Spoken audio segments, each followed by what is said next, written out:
Praise the lord. దేవునికి మహిమ కలుగును గాక. ప్రభు నామంలో మీ అందరికీ వందనాలు.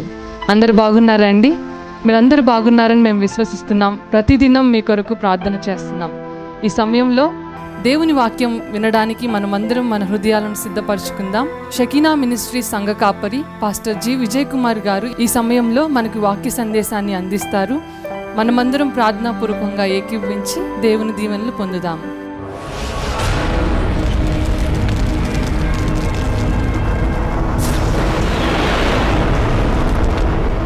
మహోన్నతుడు, భయంకరుడు, ఆయన సర్వభూమికి మహారాజై ఉన్నాడు. దేవునికి మహిమ కలుగును గాక.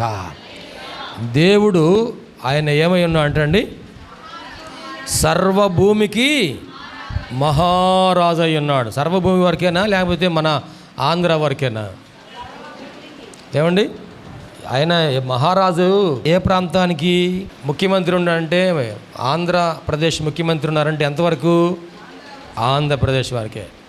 ప్రధానమంత్రి ఉన్నారనుకోండి మన ఇండియాకి, ఆయన ఎంతవరకు? నేను ఇండియా ప్రధానమంత్రి కాబట్టి నేను చెప్పినట్టుగానే అమెరికా వాళ్ళు మీరు చేయమంటే ఏమంటారు వాళ్ళు? What are you talking nonsense కదా. వాళ్ళు అమెరికా వాళ్ళు ఏమంటారండి, నువ్వు ఇండియాకయ్యా, మాకు అమెరికాకి కాదు, మాకు అమెరికా ప్రెసిడెంట్ మాకున్నారు అంటారు. కానీ దేవుడు ఎవరంట? సర్వభూమికి, భూలోకములో ఉన్నటువంటి సకల ప్రాంతములకు, సకల దేశములకు, సకల ప్రజలకు ఆయన మహారాజు అయినాడు. దేవునికి మహిమ కలుగును గాక. హల్లెలూయా. మనకి మన పైన ఉన్న ఆఫీసర్ గారు రాగానే మనం ఏం చేస్తామంటే ఆయన చూడగానే నమస్కారం చెబుతాం కదా. ముందు మనం కనపడంగానే నమస్కారం చెబుతాం కదా. అంటే ఎందుకు నమస్కారం చెబుతున్నాం? ఆయన మన పైన ఉన్న అధికారి కాబట్టి, మనకు సంస్కారం ఉంది కాబట్టి ఆయనకి నమస్కారం చేస్తాం. మనకు సంస్కారం లేకపోతే నమస్కారం చెప్పరు కదా. అప్పుడు వాళ్ళు రియాక్షన్ వేరుగా ఉంటుంది. కానీ ఆయన మనలను సృష్టించినవాడు, మనల్ని సృజించినవాడు, ఆయనే మనలను సృష్టించాడు. కాబట్టి మనం ఆయనకి ఏం చెప్పాలంటండి, ఇక్కడ రాయబడింది, మనమందరము కూడాను జయధ్వనులతో ఆర్భాటము చేయాలంట అండి. దేవునికి మహిమ చెల్లించాలి మనం. ఆయన గురించి ఇక్కడ చాలా చక్కని మాటలు రాయబడి ఉన్నాయి. 7వ వచనంలో కూడా దేవుడు సర్వభూమికి రాజై ఉన్నాడు, రమ్యముగా కీర్తనలు పాడండి. దేవుడు అన్యజనులకు రాజై ఉన్నాడు. దేవుడు తన పరిశుద్ధ సింహాసనం మీద ఆసీనుడై ఉన్నాడు. అన్యజనులకి ఆయన రాజై ఉన్నాడా లేదా? అన్యజనులు యేసుకు పూజ చేయట్లేదు, ప్రార్థన చేయట్లేదు, ఆరాధన చేయట్లేదు, కానీ వారికి కూడా ఆయన రాజై ఉన్నాడు. ఆయన సర్వజనులను, భూమి మీద ఉన్న సకల మానవులకు ఆయన రాజు అయి ఉన్నాడు, అధికారి అయి ఉన్నాడు. దేవునికి మహిమ కలుగును గాక. వారు గ్రహించినా గ్రహించకపోయినా, తెలుసుకున్నా తెలుసుకోకపోయినా ఆయన సర్వజనులకు మహారాజు అయి ఉన్నాడు. అందుకని మనము ఆయనకి ఏం చేయాలంటే స్తుతులు చెల్లించాలి, స్తోత్రాలు చెల్లించాలి. 9వ వచనంలో జనముల ప్రధానులు అబ్రహాము యొక్క దేవునికి జనులై కూడుకొని ఉన్నారు, భూనివాసులు ధరించుకొని కేడెములు దేవునివి, ఆయన మహోన్నతుడు, ఆయన సర్వశక్తిమంతుడు కనుక మనం ఆయన ఎదుట సాగిలపడి నమస్కారము చేయాలి. 95వ కీర్తన 7వ వచనం చదువుకుందాం, చూడండి దయచేసి. 95వ కీర్తన 7వ వచనంలో ఏమని రాయబడిందంటే, రండి నమస్కారము చేసి సాగిల పడుదము. రండి, మనలను సృజించిన యెహోవా సన్నిధిని మోకరించుదము. మనలను సృజించిన యెహోవా సన్నిధిని మోకరించుదము. మనం దేవుని సన్నిధిలో ఆయనను స్తుతించాలి, ప్రార్థించాలి, కీర్తించాలి, ఆరాధించాలి, ఘనపరచాలి. నా వైపు చూస్తున్నారా? మనం దేవుని సన్నిధిలో ప్రార్థన చేసేటప్పుడు ఎలా ప్రార్థన చేస్తాము? కూర్చొని ప్రార్థన చేస్తామా? మోకరించి ప్రార్థన చేస్తామా? ఏం చేస్తాము? అన్నీ చేయగలం. ఇంట్లో చేసే ప్రార్థన ఒక రకంగా ఉండిద్ది, గవర్నమెంట్ హాస్పిటల్లో చేసే ప్రార్థన మరొక రకంగా ఉంటుంది కదా. ప్రార్థన చేసేప్పుడు ఎట్లా ప్రార్థన చేయాలండి? మోకరించి ప్రార్థన చేయాలి. దేవునికి సమర్పణ చేసుకున్న వారు ఏం చేస్తారంటే మోకరించి ప్రార్థన చేస్తారు, చేతులు ఎత్తి ప్రార్థన చేస్తారు కదండి. పురుషులారా, మీరు సంశయమును కోపమును లేనివారై మీ పవిత్రమైన చేతులెత్తి ప్రార్థన చేయండి. చేతులెత్తి ప్రార్థన చేయండి కదండి. మనం చేతులెత్తి అంటే అర్థం ఏంటి కదా? విన్నారా? జాగ్రత్త వింటున్నారా? చేతులు ఎత్తాము అంటే అర్థం ఏంటి? హ్యాండ్స్ అప్ అనగానే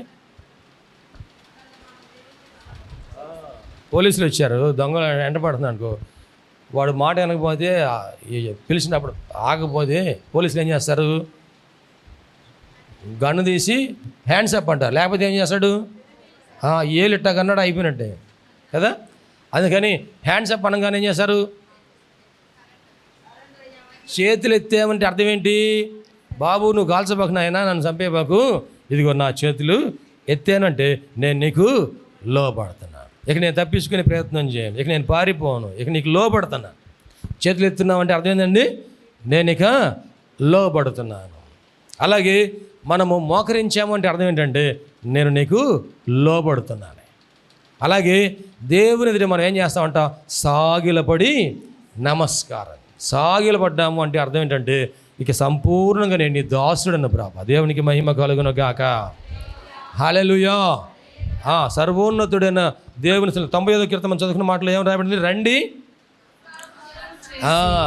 రండి రండి మనము నమస్కారం చేసి సాగిలపడదాము. మనలను సృజించిన యెహోవా సన్నిధిని మోకరించుదము. మనలను సృజించిన, ఎందుకు మనం మోకరించాలి అంటే ఆయనే మనలను సృజించాడు, నన్ను సృష్టించాడు, నా తల్లి గర్భములో నన్ను రూపించాడు. ఒక పిండముగా, ఒక శిశువుగా ఆయన నన్ను రూపించాడు. ఈ ఆకారము నాకు ఏర్పాటు చేసిన వాడు ఆయనే. ఆయన పోలికలో, ఆయన రూపములో ఆయన నన్ను సృష్టించాడు.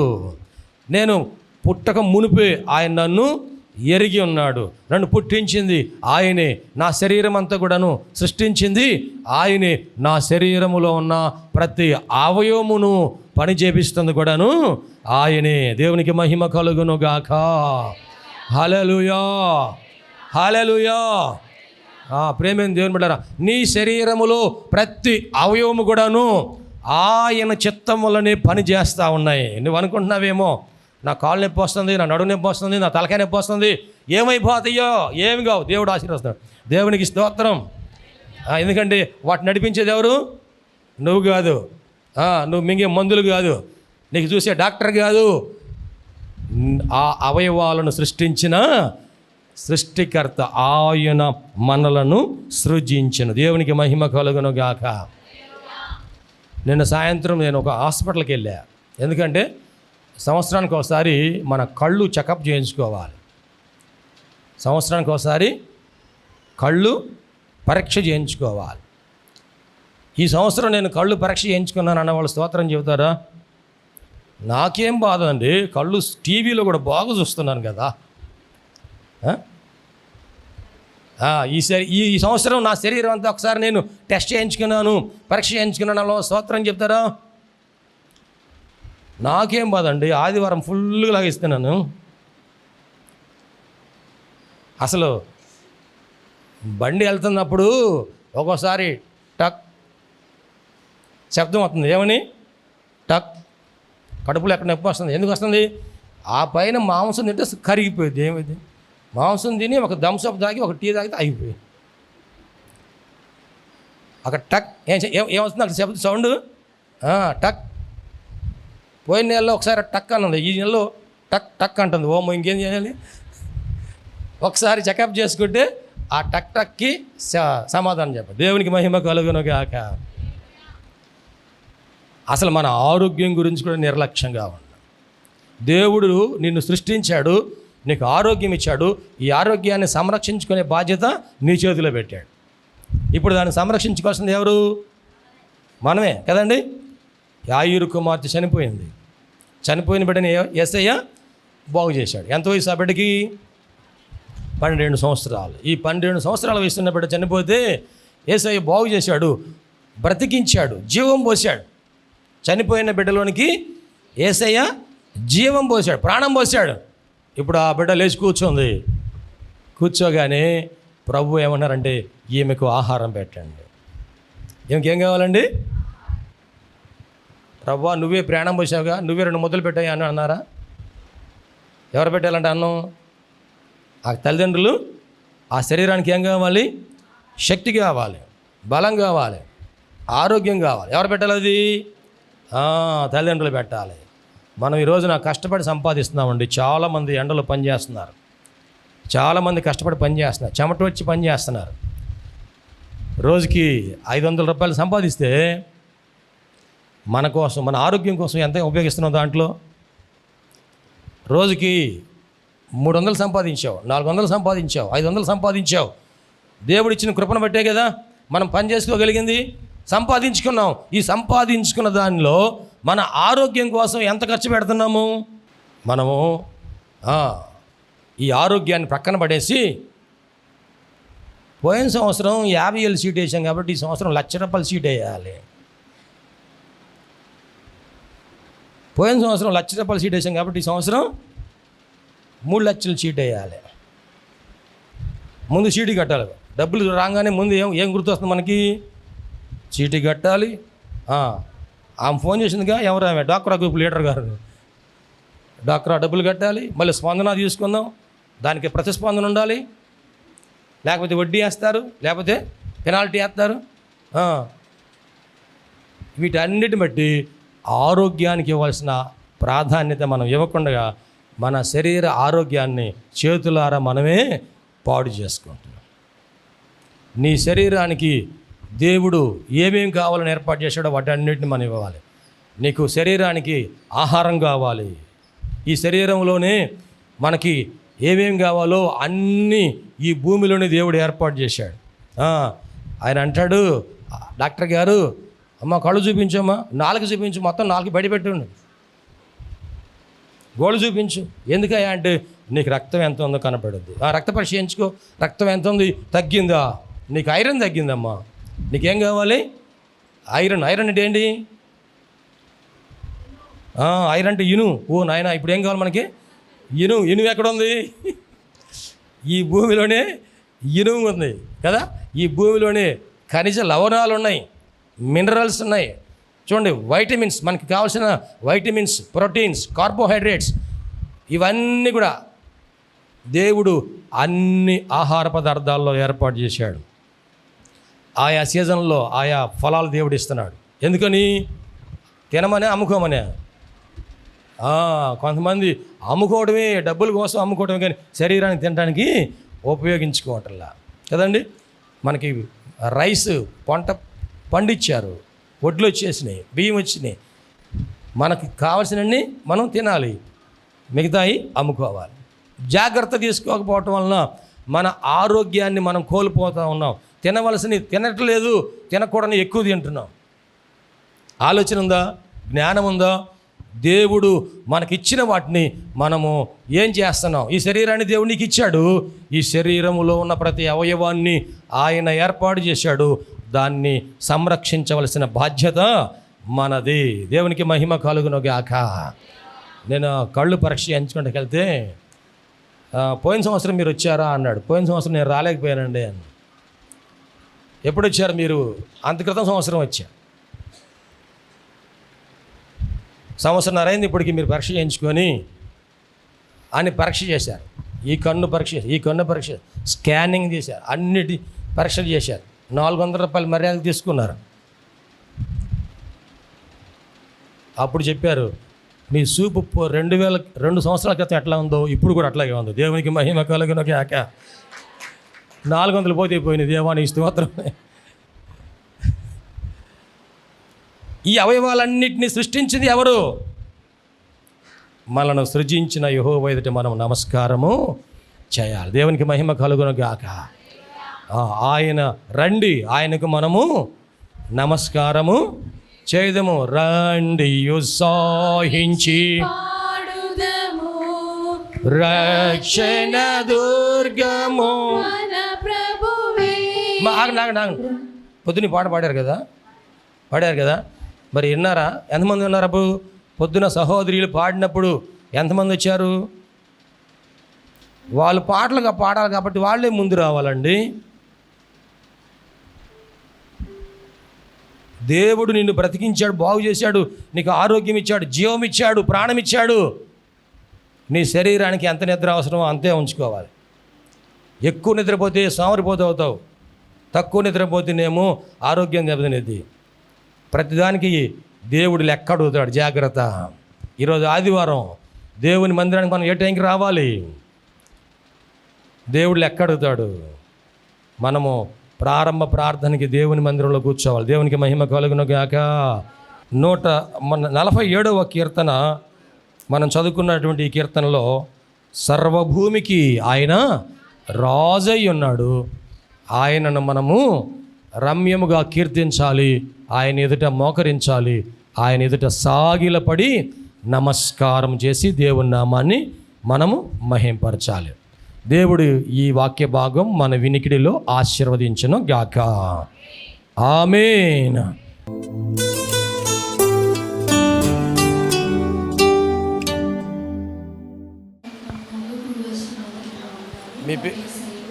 దేవుడు నాకు ఇంటర్మీడియట్లో 1000కి 902 మార్క్స్ ఇచ్చి దీవించాడు ఏ గ్రేడ్తో. జూమ్ మీటింగ్లో నా కొరకు ప్రార్థన చేసిన మీ అందరికీ నా వందనాలు. పాస్టర్ గారికి, పాస్టర్కి నా వందనాలు. ఈ చిన్న సాక్ష్యం దేవుడు ఇచ్చినగా.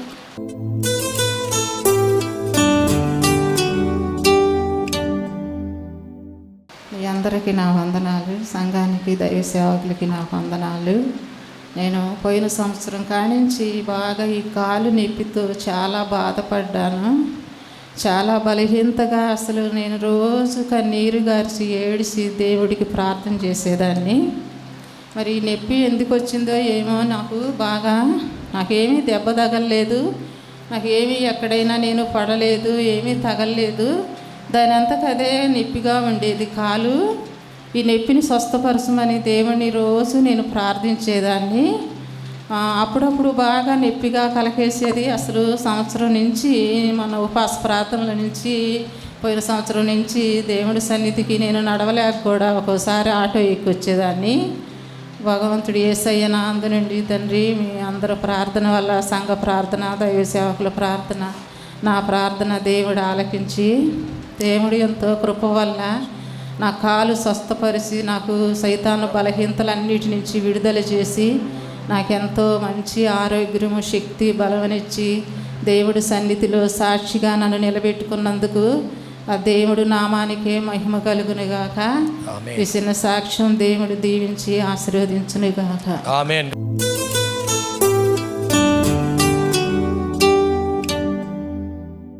ఆసుపత్రిలో జాయిన్ అయ్యి 4 రోజులు ఉన్నారు. ప్రభువా నువ్వు స్వస్థపరచు నాయనా, మేము నీ సన్నిధిలో సాక్ష్యం చెప్తామని ఈ తల్లి ప్రార్థన చేసింది. దేవుడు సంపూర్ణంగా స్వస్థపరిచి ఈరోజు ఆరోగ్యముగా దేవుని మందిరం నడిపించినందుకు దేవునికి మహిమ కలుగును గాక.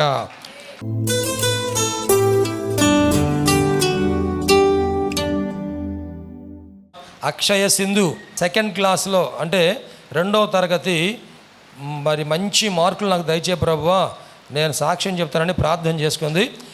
A+ గ్రేడ్లో దేవుడు ఆశీర్వదించినందుకు దేవునికి మహిమ కలుగును గాక. దేవుడి చిన్నబిడ్డని ఆశీర్వదించును గాక. ఆమేన్.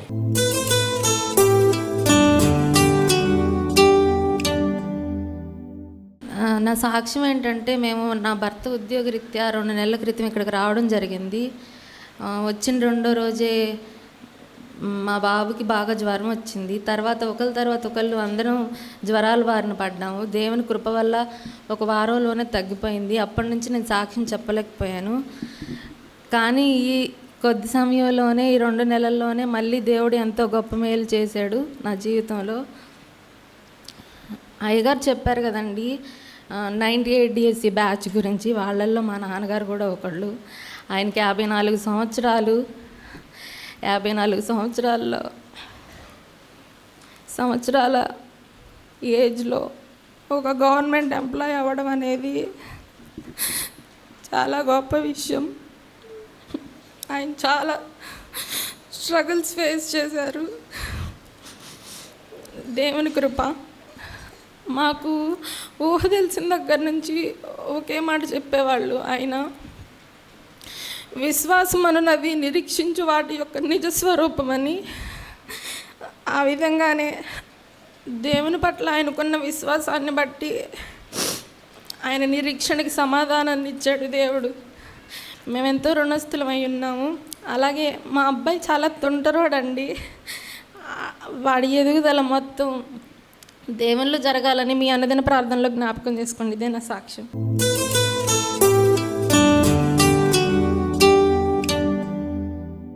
దేవుడు నా మనకి స్తోత్రాలు. కూడి వచ్చిన మీ అందరికీ నా వందనాలు.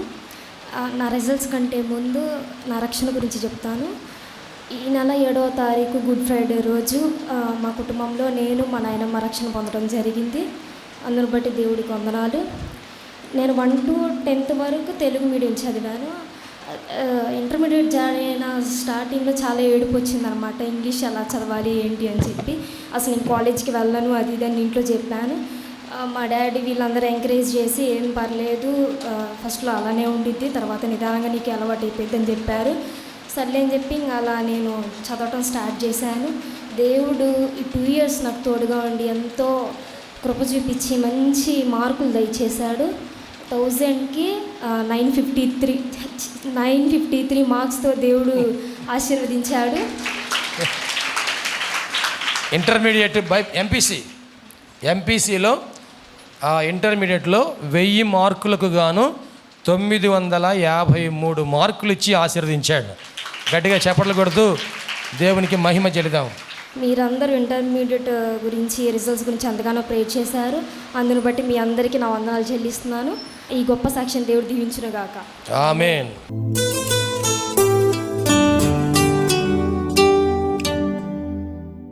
నార్మల్గా రావాలి ప్రభువా అని ప్రార్థన చేశారు. దేవుని కృపలన ఎక్స్రే కానీ ఆ రిపోర్ట్స్ అన్నీ కూడా దేవుడు నార్మల్గా అనుగ్రహించి ఆశీర్వదించినందుకు దేవునికి మహిమ కలుగును గాక. ఆమేన్. అలాగే చిన్న బిడ్డలు సతీష్ రాజేష్కి కూడా జ్వరం వచ్చింది. అయినా దేవుడు స్వస్థపరిచి దీవించినందుకు దేవునికి మహిమ కలుగును గాక. ఆమేన్. గట్టిగా చేపలు కొడుతూ దేవునికి మహిమ చెల్లిద్దాం.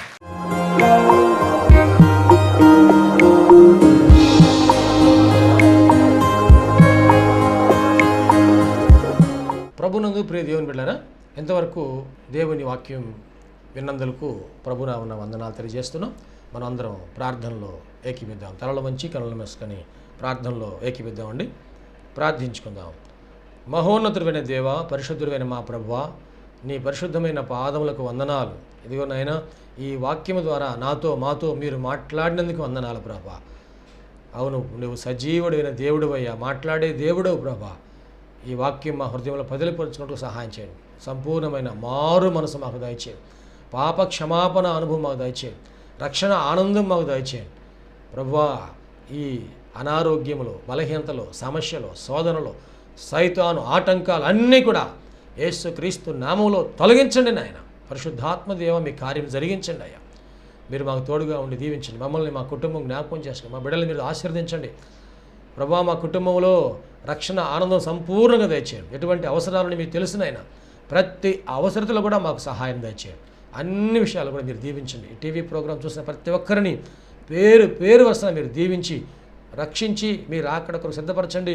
మంచి భవిష్యత్తును వారికి దయచేసి మీ కృపలో మీరు వర్ధలు చేయమని నీకే సమర్పణ చేసుకుంటూ యేసయ్య పరిశుద్ధ నామములో స్తుతించి ప్రార్థించి వేడుకుంటున్నాము తండ్రి.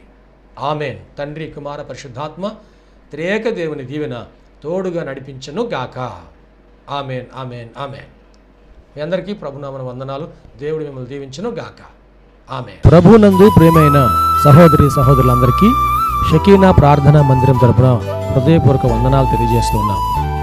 దేవుని కృప వలన 2012వ సంవత్సరంలో 350 గజముల స్థలంలో ఈ మందిరం నిర్మించుకోవడానికి ప్రభు కృపించారు.